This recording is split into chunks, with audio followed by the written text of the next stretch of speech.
Let me paint you the nightmare scenario. Every beautiful girl that talks to you is trying to scam you. Classic bait and switch. It's basically giving money away. We're talking to you, Tinder father scam girls.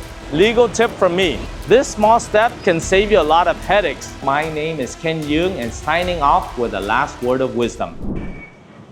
Today, I'm going to share with you 12 ways that you waste money in Vietnam as an expat or as a tourist. And trust me, some of them will make you question your life choices. And no, I'm not talking about the questionable pay-as-you-go award, also known as another dubious travel award, that stated Quoc is the second most beautiful island in the world in 2024. Either they had a brain fog or they just pulled two islands. Because I guess Bora Bora, Santorini, or Bali don't count. I'm talking about the 18 million of you that showed up here in Vietnam in 2024. And let's be honest, you might just be wasting your money again in 2025 without even knowing it. So let's get started.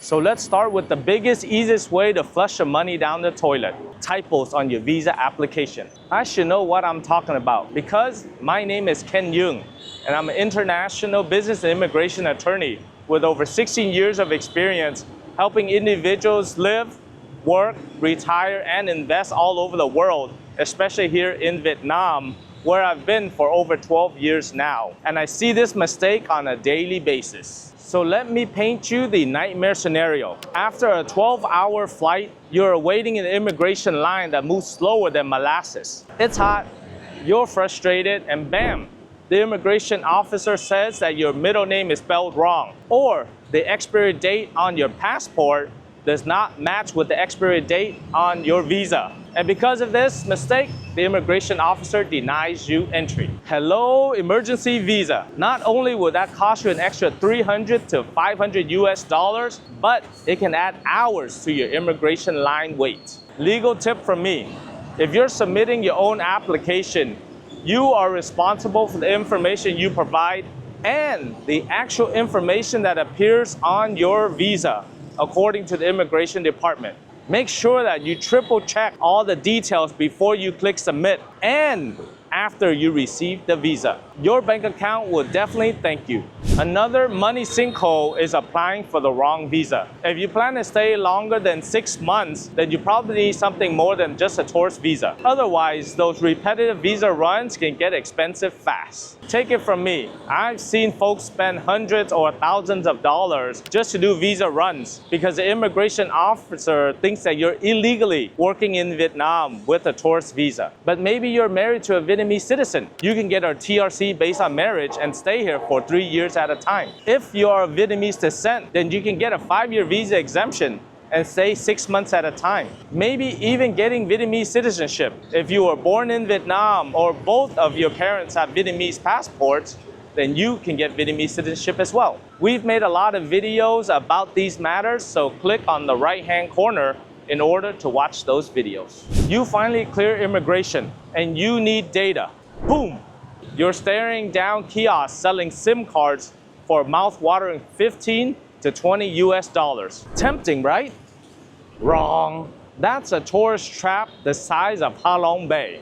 Instead, do a one-day roaming plan with your own country provider or just continue to use Wi-Fi for a little bit. Then when you hit the town, you can go to one of the mobile providers like Viettel, Vinaphone, or Mobifone, and you can get a SIM card for just $3. Data here is cheap.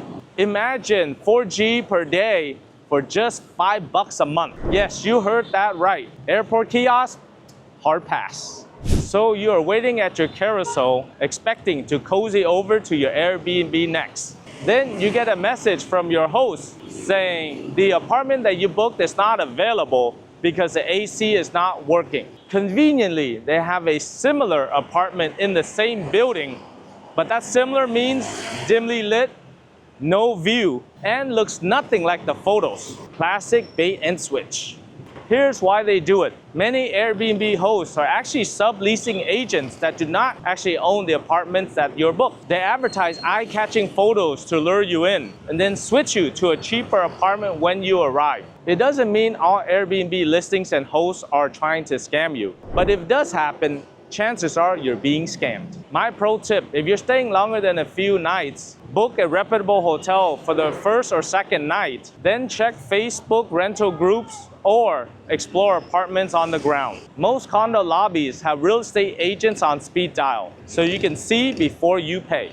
And then you say to yourself, let's swap some money at the airport for convenience. Yes, it's convenient, like an ice cream truck in the Sahara Desert, but expect terrible exchange rates. It's basically giving money away.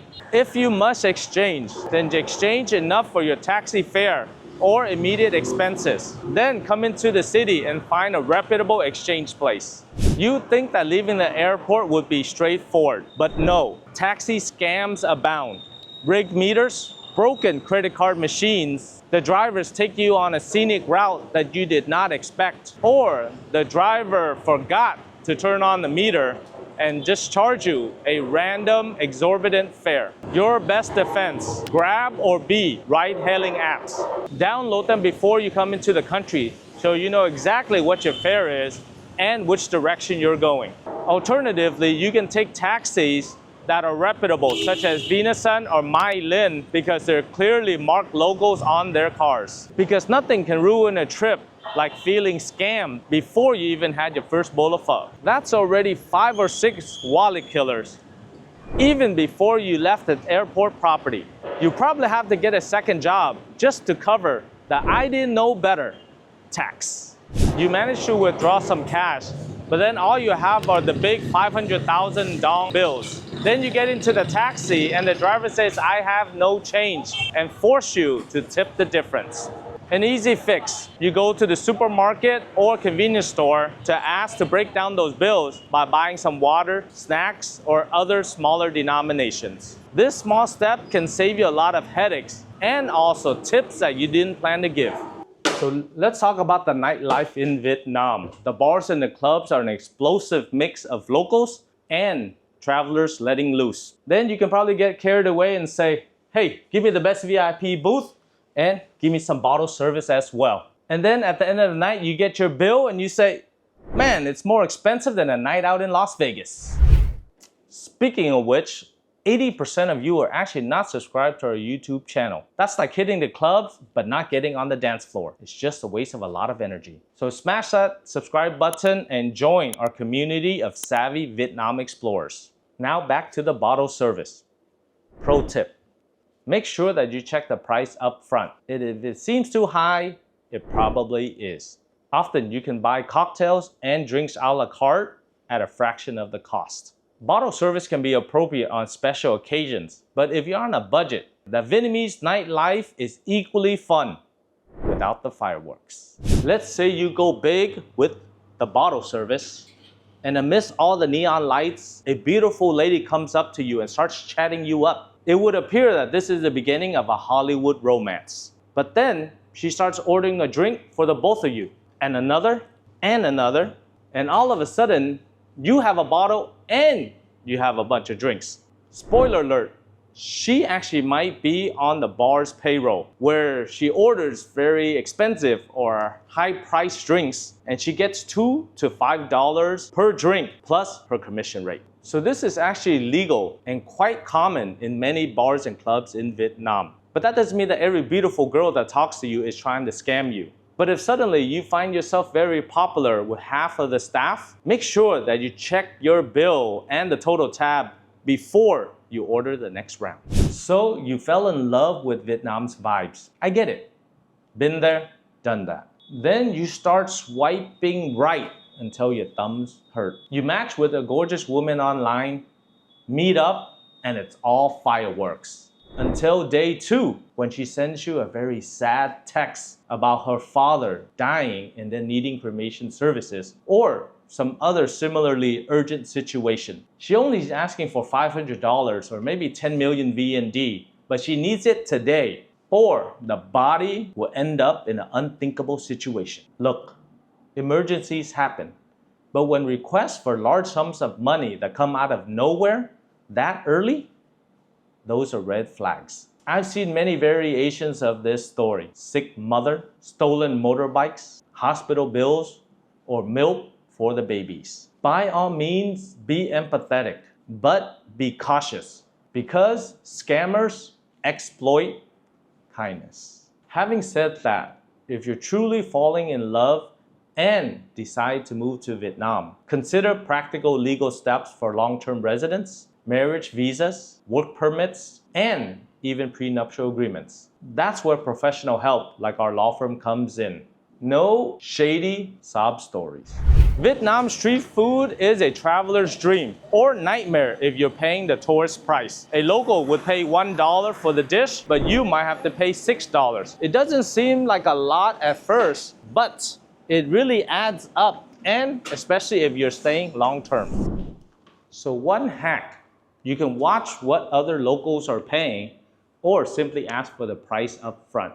And you can also learn a little bit of Vietnamese for street cred.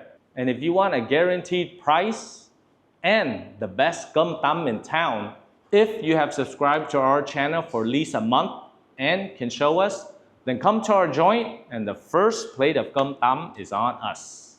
In Vietnam, tipping is not a cultural norm, but if you want to leave a small tip, that is okay. However, if you're giving 25%, which is a norm in your country, then that will create unreasonable expectations and confusion. Some of the restaurants already charge a service fee, and that is usually enough. If you are feeling extra generous, fine.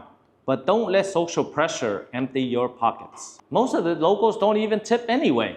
But you know what they say? When in Saigon, act like a Saigonese. In fact, your money goes a lot further in Vietnam than at a restaurant in New York. So don't overdo it. And there you have it, 12 sneaky ways that tourists and expats waste money in Vietnam. Some of them are quite obvious, like the shady airport counters. Others are outright scandalous. We're talking to you, Tinder father scam girls. With a little preparation and knowledge, it will save you a ton of stress and a lot of dong. Vietnam is one of the most affordable and enriching places on the planet if you play your cards right. But if you need a little legal or immigration backup, remember our business and legal team have got your back. So don't be shy to contact us. What is your biggest money blunder, Vietnam or otherwise? Share in the comments below and let's swap horror stories. On behalf of Duong Global, my name is Ken Duong and signing off with the last word of wisdom.